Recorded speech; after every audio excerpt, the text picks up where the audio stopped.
Dia sedih dan tertekan, dia menangis untuk kasih keluar. Membuat hatinya lega.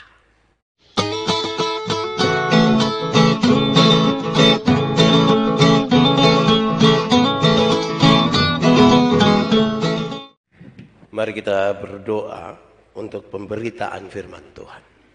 Mari berdoa. Ya Tuhan Allah, kami mohon kepadamu, kuatkanlah dan teguhkanlah iman kami, supaya waktu ini ketika kami mau belajar dari firman Tuhan, biar ini menjadi waktu terbaik buat kami. Kami mohon Tuhan, jauhkan semua penggoda pencobaan. Biar dalam damai-Mu kami belajar firman Tuhan. Kami rindu pada firman-Mu. Berfirmanlah bagi kami Tuhan. Di dalam nama Yesus, firman yang hidup itu kami berdoa. Amin. Bapak Ibu Saudara-saudara yang dikasihi dalam Tuhan Yesus, di kesempatan hari ini 8 Mei 2022, tema yang ditetapkan oleh Majelis Sinode Gemit adalah ratapan sebagai media pemulihan. Ratapan sebagai media pemulihan. Pembacaannya terambil dari kitab Habakuk pasal 3 ayat 1 sampai 2, dilanjutkan ayat 16 sampai ayat yang ke-19. Habakuk pasal 3 ayat 1 sampai 2, dilanjutkan ayat 16 sampai ayat yang 19. Firman Tuhan berkata demikian, doa Nabi Habakuk menurut nada ratapan. Tuhan, telah kudengar kabar tentang Engkau dan pekerjaan-Mu ya Tuhan, kutakuti. Hidupkanlah itu dalam lintasan tahun, nyatakanlah itu dalam lintasan tahun. Dalam murka ingatlah akan kasih sayang. Ayat ke-16. Ketika aku mendengarnya, gemetarlah hatiku. Mendengar bunyinya, menggigillah bibirku. Tulang-tulangku seakan-akan kemasukan sengal. Dan aku gemetar di tempat aku berdiri. Namun dengan tenang akan kunantikan hari kesusahan yang akan mendatangi bangsa yang bergerombolan menyerang kami. Sekalipun pohon ara tidak berbunga, pohon anggur tidak berbuah, hasil pohon zaitun mengecewakan. Sekalipun ladang-ladang tidak menghasilkan bahan makanan, kambing domba terhalau dari kurungan, dan tidak ada lembu sapi dalam kandang. Namun aku akan bersorak-sorak di dalam Tuhan, beria-ria di dalam Allah yang menyelamatkan aku. Allah Tuhanku itu kekuatanku, yang membuat kakiku seperti kaki rusa. Ia membiarkan aku berjejak di bukit-bukitku. Demikian firman Tuhan. Berbahagia setiap orang yang mendengar firman, memelihara dan melakukan di dalam hidup setiap hari. Haleluya.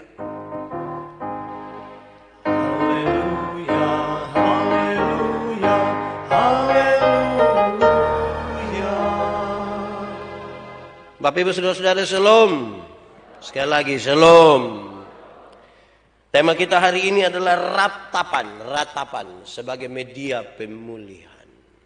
Pasti saya harus mulai dengan pertanyaan. Pernahkah saudara meratap? Meratap bukan merapat. Pernahkah saudara meratap? Saya coba periksa kamus, apa arti kata meratap. Kamus menulisnya kira-kira begini.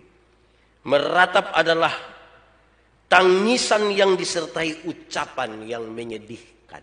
Tangisan disertai dengan ucapan yang menyedihkan. Itu meratap. Meratap itu seringkali terjadi oleh karena masalah. Masalah itu bisa membuat orang meratap. Sakit, kehilangan orang-orang yang kita kasihi, bangkrut, kehilangan pekerjaan. Bisa buat kita meratap. Sulit digambarkan perasaan ketika meratap itu seperti apa. Kecuali kalau orang sungguh-sungguh merasakan itu. Dia mengalami langsung. Atau juga saudara-saudara, meratap itu bisa terjadi kalau orang sementara sadar akan dosanya. Orang yang berdosa meratap. Meratapi akan dosanya di hadapan Tuhan. Tetapi dua hal ini bisa digabungkan saudara. Bahwa Kadang-kadang juga dosa bisa membuat kita ada dalam masalah. Dosa membuat kita ada dalam masalah, sekaligus itu masalah membuat kita kemudian meratap. Saudara-saudara, sekali lagi bahwa saudara-saudara yang akan merasakan sendiri sesuatu tentang ratapan, apalagi kalau saudara pernah meratap. Sekali lagi artinya adalah tangisan yang disertai ucapan-ucapan yang menyedihkan. Meratap namanya. Atau kalau lebih dalam sedikit, saya ingin membawa kita untuk merenungkan, apakah saudara pernah kecewa atau putus asa? Kecewa. Putus asa karena kurang kemajuan dalam kehidupan rohani dan di dalam kehidupan jasmani kita. Kadang-kadang kita pikir setelah bertobat mungkin kita akan lebih baik dari hari kemarin. Tapi ternyata juga tidak juga. Kadang-kadang kita pikir ketika kita sudah berdoa untuk memulai sebuah usaha atau membangun sebuah rumah tangga dengan baik, sudahlah kita lupakan sudah yang lalu-lalu. Tapi sepertinya tidak ada kemajuan dan kita mulai putus asa. Pernah alami? Atau apakah saudara pernah merasa bahwa Tuhan justru tidak ada di pihak saudara? Justru Tuhan tidak ada di pihak saudara, tapi Tuhan ada di pihak lain. Apalagi yang disebut pihak lain itu adalah orang yang menjadi musuh saudara. Orang yang tidak saudara suka dia. Pernahkah saudara merasa begitu? Atau saudara, pernahkah ada satu waktu saudara berpikir bahwa mustahil untuk mengubah sebuah keadaan ini menjadi baik? So, tidak mungkin lagi Pak Pendeta. Mustahil. Tidak akan lagi. Ini sakit sudah begini, atau ini keadaan sudah begini. Mustahil. So, tidak mungkin lagi. Pernahkah saudara ada dalam situasi-situasi ini? Karena ini yang memungkinkan orang juga akan meratap. Keadaan ini sulit. Saya dari tadi ketika mulai masuk dan mulai menyanyi lagu-lagu ini, wah, ini kesedih-sedih semua ini. Saudara, Habakuk itu hidup selama pemerintahan Raja Manase, Yosia, dan Yoyakim. Paling tidak di dalam masa ini, di zaman Habakuk ini penuh dengan krisis moral yang sangat luar biasa. Krisis moral dan sangat luar biasa. Bangsa Yehuda tengah berada dalam bahaya. Kenapa? Mereka ada dalam sebuah keadaan yang sangat kritis. Krisis. Oleh karena apa? Oleh karena ketidaksetiaan mereka. Ketidaksetiaan membuat mereka ada di masa yang sangat krisis itu. Saudara-saudara, kalau kita membaca kitab Habakuk, kitab Habakuk itu pada intinya adalah sebuah tanya jawab, sebuah dialog antara Habakuk dan Tuhan. Kira-kira begini. Ketika Habakuk bertanya, Tuhan,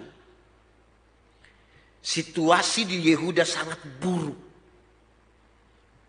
Mengapa Tuhan tidak bisa melakukan sesuatu? Ini situasi buruk Tuhan. Kenapa Tuhan tidak bisa lakukan sesuatu? Lalu Tuhan menjawab, ya Habakuk, berita baiknya adalah aku pasti akan melakukan sesuatu. Pasti. Tetapi kabar buruknya adalah aku akan mengirim musuh, yaitu orang-orang Babilonia, untuk menaklukkan Yehuda dan membawa mereka sebagai tawanan. Saya akan melakukan sesuatu kan situasi ini. Tetapi ingat, saya akan menyuruh orang-orang Babilonia datang dan menaklukkan Yehuda. Mereka akan menjadi tahanan. Lalu Habakuk menjawab, Tuhan, aku tidak mengerti. Saya tidak mengerti mengapa Tuhan akan melakukan hal seperti itu. Karena orang-orang Babilonia itu lebih parah hidupnya dari kami. Kenapa Tuhan melakukan itu? Saya tidak mengerti. Lalu Tuhan menjawab, Habakuk, bersabarlah. Orang-orang Babilonia akan mendapat hukumannya juga. Pada waktunya, sementara itu, setialah padaku. Mereka itu, yang kamu bilang lebih parah dari kamu, akan mendapat hukumannya. Tapi kamu, setialah. Kamu mesti setia. Memang saudara-saudara, saya mencatat untuk kita kira-kira begini. Jika hal-hal baik itu terjadi pada orang jahat, jika ada hal-hal baik terjadi pada orang-orang jahat, muncul pertanyaan. Itu bukan saja yang dilakukan dan ditanyakan oleh Habakuk, tapi di masa ini juga pertanyaan itu ada. Paling tidak pertanyaannya adalah, kenapa orang-orang jahat kelihatannya lebih berhasil? Kenapa orang-orang jahat kelihatannya lebih berhasil? Kenapa orang-orang jahat, kenapa hidupnya kok lebih sukses? Mengapa justru orang-orang baik itu yang menderita Tuhan? Kan tidak adil ini. Orang jahat hidup lebih baik, lebih sukses. Orang-orang baik kok hidupnya menderita?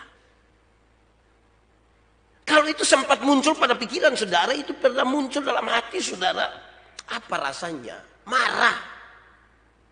Bahkan kita bisa marah Tuhan. Begini. Kita bisa membanding hidup kita dengan orang lain.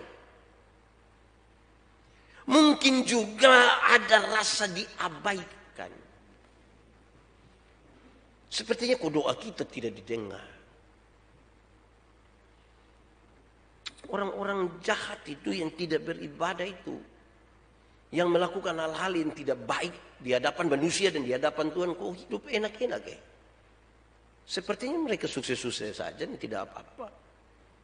Kenapa saya, kenapa kami, kenapa kita yang mengalami ini? Padahal kita coba untuk menunjukkan kesetiaan kita kepada Tuhan. Saudara, ini kemudian membawa kita pada sebuah kegelisahan.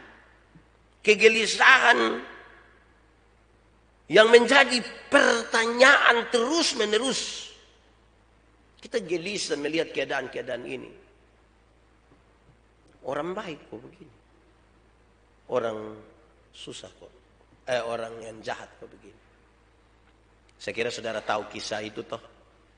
Ketika ada seorang ibu, dia marah kalau suaminya pergunakan uang untuk mabuk, judi, main perempuan. Suaminya pikir-pikir, kok ini kan ada uang.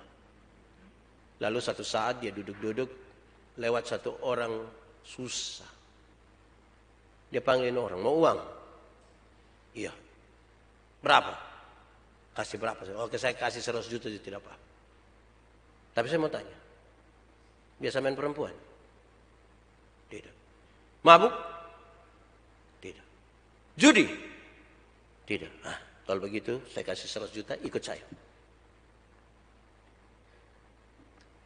Di mana? Ke rumah ketemu istri.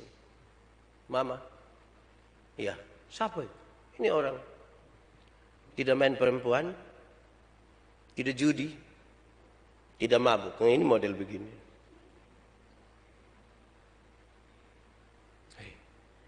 Kita membanding. Serius itu. Awas kalau kita ada di situ. Sehingga kalau kenyataan itu terjadi, kegelisahan itu dinyatakan dalam nada kecewa. Kita kecewa. Putus asa. Dan nada-nada kritik kita nyatakan. Manusia pada umumnya begitu. Saya tidak tahu saudara seperti apa. Tapi pengalaman-pengalaman di mana kita kecewa, kita putus asa, kita kritik, itu sering terjadi. Saudara, tapi pembacaan kita memberi pesan yang kuat, saudara. Setiap orang pasti akan menerima ganjarannya. Setiap orang pasti akan menerima ganjarannya. Dosa tidak akan pernah terhindar dari hukuman, tidak akan. Tetapi syukur kepada Tuhan Allah bahwa melalui Yesus Kristus Tuhan kita, dia pergi ke kayu salib, membayar seluruh dosa kita di sana, yang harusnya kita tanggung, yang harusnya kita alami. Saudara, Tuhan masih sangat dekat. Tuhan masih ada. Bahkan ketika tidak ada tanda-tanda dan hidup seolah-olah hanyalah sebuah kegagalan, Tuhan masih ada. Jangan pikir Tuhan sudah tidak ada. Mengenal dan berharap kepada Tuhan, itulah sebuah kekuatan untuk bangkit lagi, memulai lagi. Jangan pikir Tuhan sudah tidak ada. Pembacaan tadi adalah sebuah doa dari Habakuk. Sebuah doa dalam nada ratapan. Menurut ayat 1. Ratapan yang kemana? Pengertiannya di atas tadi. Tangisan yang disertai dengan ucapan-ucapan yang menyedihkan. Sebuah doa dalam nada ratapan. Pembacaan tadi adalah sebuah doa dengan hati yang remuk. Dan dalam sebuah kesadaran bahwa Tuhan telah menyatakan kuasanya. Hatinya remuk tapi sadar. Sebenarnya Tuhan sudah menyatakan kuasa. Di tengah-tengah hati remuk dan belajar untuk merasakan dan melihat apa yang Tuhan kerjakan, itu dua hal yang sulit digabungkan sekali. Tapi ini menarik. Karena dia meratap dalam sebuah kesadaran bahwa Tuhan melakukan sesuatu.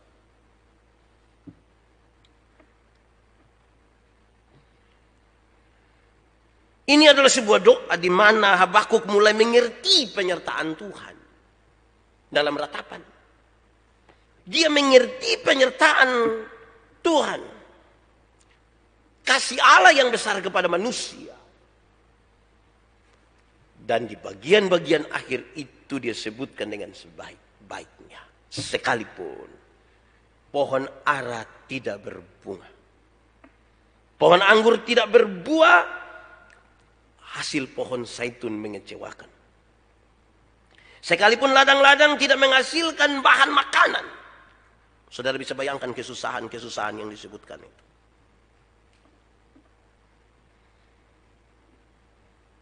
Kambing domba terhalau dari kurungan. Dan tidak ada lagi lembu sapi dalam kandang. Namun aku akan bersorak-sorak di dalam Tuhan. Beria-ria di dalam Allah yang menyelamatkan aku. Allah Tuhanku itu kekuatanku. Di dalam ratapan itu dia bilang begitu. Saudara-saudara, mari kita memberi jawab terhadap tema kita hari ini. Tema kita hari ini adalah ratapan sebagai tanda pemulihan. Jadi ada sebuah kerusakan, sekarang mau ada pemulihan. Dan menurut tema bilang begini, ratapan itu media untuk pemulihan. Kok bisa ya? Kita ada rusak cukup meratap lantas kemudian pulih. Maksudnya begini, saya bawa kita merenungkan beberapa hal. Ratapan sebagai media pemulihan itu terjadi kalau satu, ratapan itu kita nyatakan di dalam doa. Nah itu baru pulih.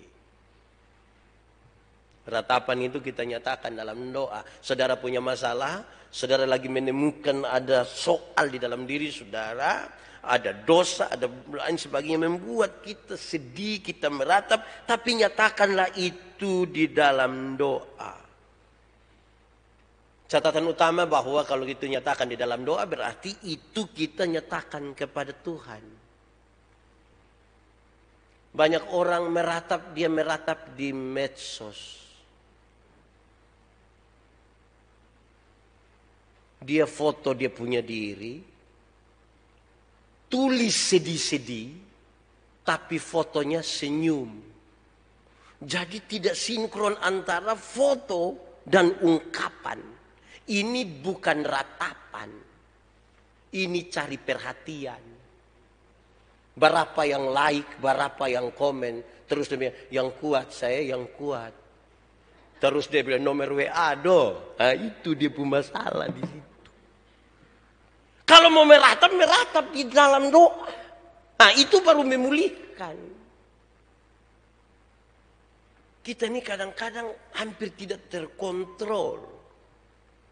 Waktu bikin status, waktu kasih tahu masalah keluarga tuh di medsos ini. Untuk apa? Kalau dompet hilang, kasih tahu di medsos boleh. Atau kalau saudara kehilangan suami, tolong bikin status taruh suami pun muka. Foto baru bilang, telah jatuh hilang. Seorang laki-laki nama sekian-sekian lahir. Bagi yang menemukannya, berharap menghubungi polsek mana lah, begitulah. Kira-kira begitu. Jadi kalau merataplah di dalam doa. Ya. Kalau tidak nanti kita ramenya di medsos. Padahal mungkin di medsos itu, aduh, kita tidak tahu orang ini dia komen betul, kok dia tidak komen betul, kok kita juga tidak tahu. Tapi kita bangga dengan itu. Itu satu dulu. Jadi kalau mau ratapan itu sebagai media pemulihan, dia harus doa. Kedua dalam kaitan itu, karena itu ratapan itu ditujukan kepada Tuhan. Ini ditujukan kepada siapa? Saya menunjukkan ratapan ini kepada Tuhan. Belajar dari teks tadi, saudara. Ratapan yang ditujukan kepada Tuhan yang disampaikan oleh Nabi Habakuk itu adalah disampaikan dalam sebuah relasi yang kuat dan keyakinan penuh. Relasi dan keyakinan. Di bagian pengantar tadi saya sampaikan, inti dari kitab Habakuk adalah dialog antara Habakuk dengan Tuhan. Tuhan, kenapa lihat keadaan begini tapi Tuhan tidak melakukan sesuatu? Habakuk, ada dua hal. Kabar baiknya adalah saya segera melakukan sesuatu, tapi kabar buruknya adalah saya akan menyuruh orang-orang Babilonia menghancurkan. Relasi. Berkali-kali saya sampaikan kepada saudara bahwa doa itu relasi, bukan kata-kata. Banyak orang terlalu memperhatikan kata-kata sampai melupakan relasi. Doa itu relasi. Ditujukan kepada Tuhan. Jangan tujukan kepada manusia. Karena manusia bisa saja hanya sekedar mencari informasi tentang kita. Tapi belum tentu dia benar-benar peduli dengan kita.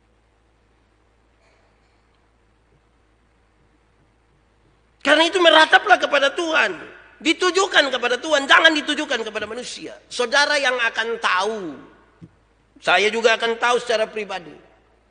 Ratapan ini saya tujukan kepada siapa. Tapi demi nama Tuhan Yesus hari ini saya sampaikan kepada saudara. Tujukanlah kepada Tuhan. Kalau saya bilang tujukan kepada Tuhan, dua catatan tadi. Relasi dan sebuah keyakinan. Relasi dan iman. Saudara, saudara hanya akan mempercayakan sesuatu yang penting dalam hidup saudara pada orang yang saudara kenal dengan baik. Tidak bisa di pinggir jalan kepada siapapun.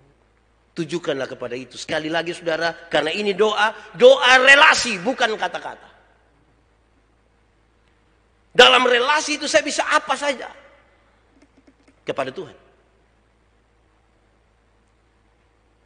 Saya mendampingi banyak orang yang datang dengan Pak, saya tidak mau maaf, saya mau menangis. Saya, tidak apa-apa ya Pak, saya menangis. Oh menangis. Tapi jangan di sini di situ saja. Di sini saya juga ikut menangis nanti. Relasi dalam keyakinan. Baru kita bisa mengerti. Persis seperti Habakuk bilang. Oh Tuhan sekarang saya tahu. Saya ada sedih. Karena pohon anggur tidak berbunga. Pohon saya itu hasil mengecewakan. Saya tahu itu, tapi Tuhan, saya punya kekuatan. Saya mengamini itu. Nah, itu pulih. Itu pulih. Tapi kalau saudara ini tidak, Pak, tidak mungkin, Pak. Aduh, tidak. Saya ingat saudara-saudara, Tuhan itu selalu menunjukkan sesuatu sekali saja, tapi dia mau kasih tahu, lihat, saya berkuasa. Saya masih melayani di Alor. Saya ingat ibu pendeta. Saya bikin begini juga rindu, ada rindu saya. Terus saya pimpin ibadah itu di Ilawe, kira-kira 29 km dari Kalabahi. Belum sampai Kalabahi, juga baru sampai Jembatan Hitam. Habis pimpin ibadah, saya naik naik jalan kaki, modal air 1 botol, pisang 1 sisir, jalan kaki 29 kilo start jam 10 pagi. Dengan harapan akan datang ke Kupang ketemu ibu pendeta. Ferinya jam 12 siang. Saya berdoa, Tuhan, kita mau ketemu itu nona. Terus saya jalan kaki. 29 km, itu baru sampai Jembatan Hitam, belum sampai pelabuhan itu. Rencana mandi dulu supaya naik feri agak berisi. Sampai sana, 12:30. Saya mandi.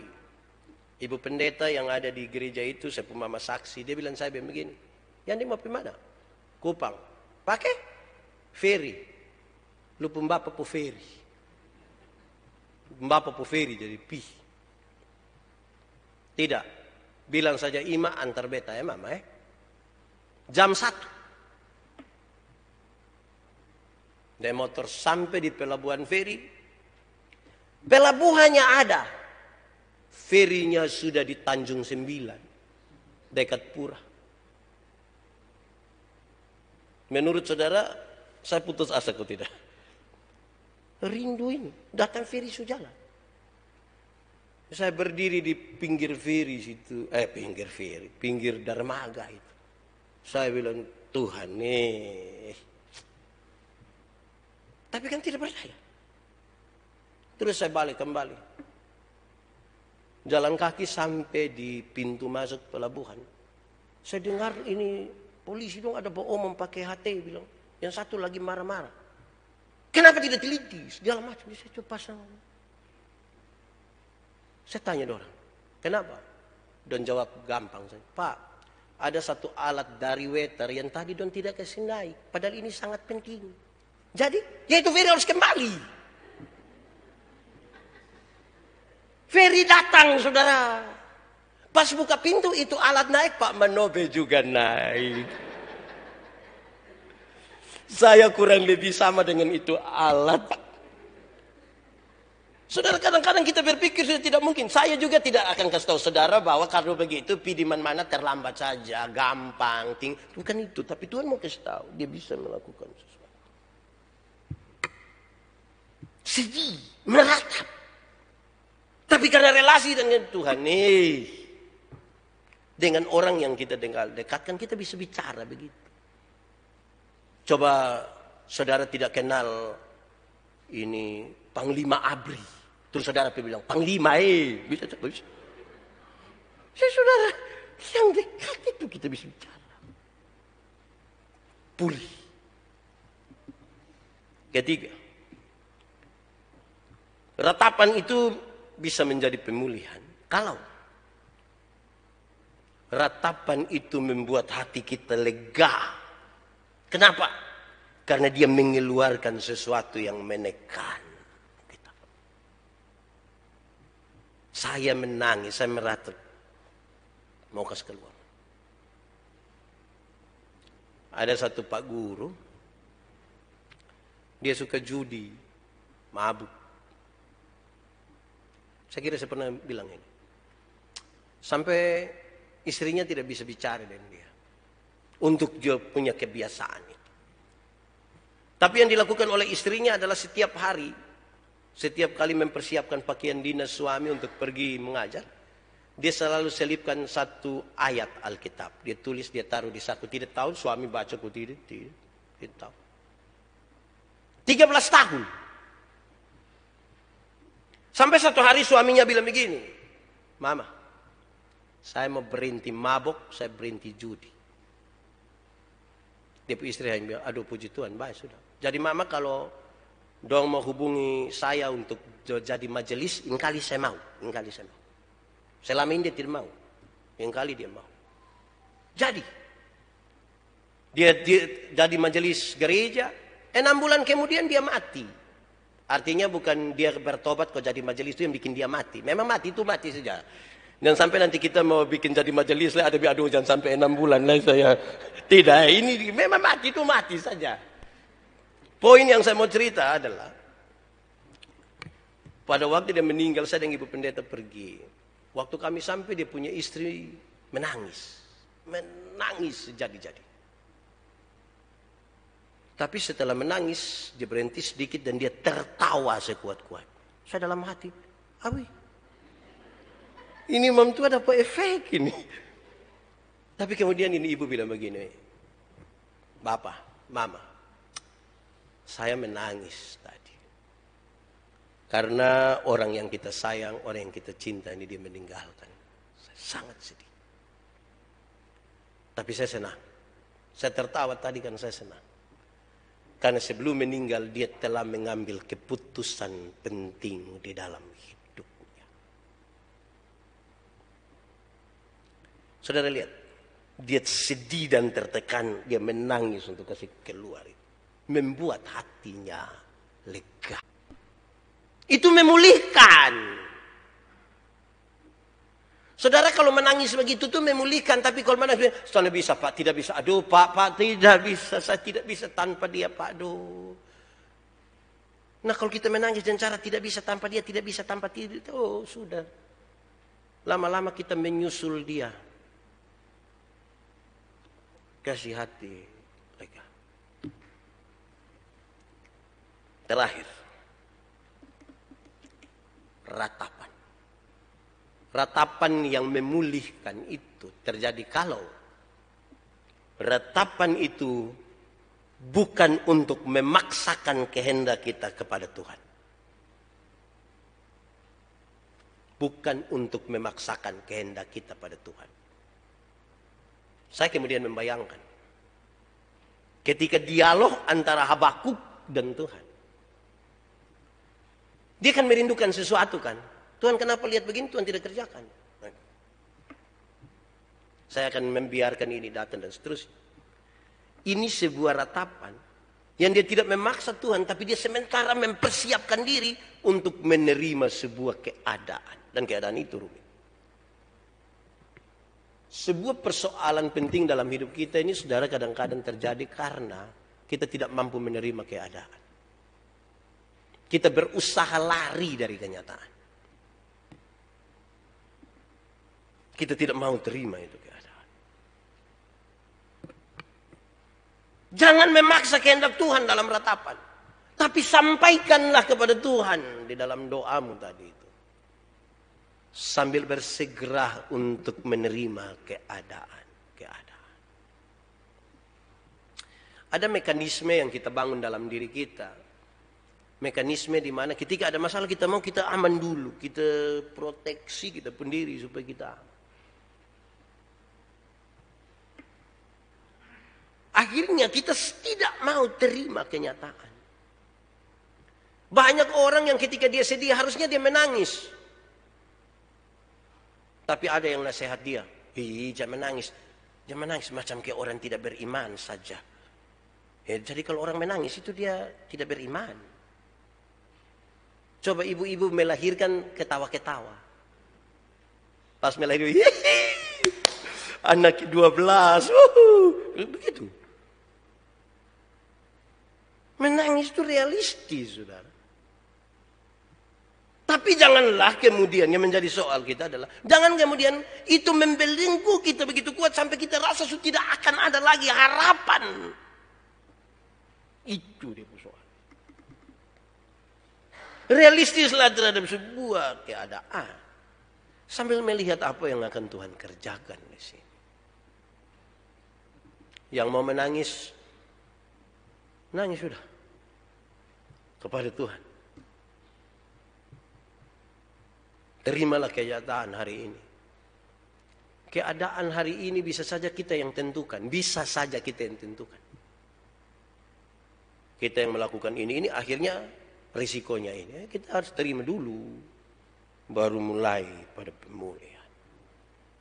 Tuhan memberkati kita. Mari kita tunduk kepala. Kita berdoa. Bapa di surga, kami mengucap syukur kepadamu. Firman-Mu indah bagi kami. Kami rindu firman ini akan menuntun hidup kami. Bertumbuh dan berbuah. Akan menjadi terang bagi jalan kami. Pelita bagi kaki kami. Diberkatilah semua yang memberi hidupnya bagi pemberitaan ini. Dan di dalam nama Yesus kami berdoa. Amin.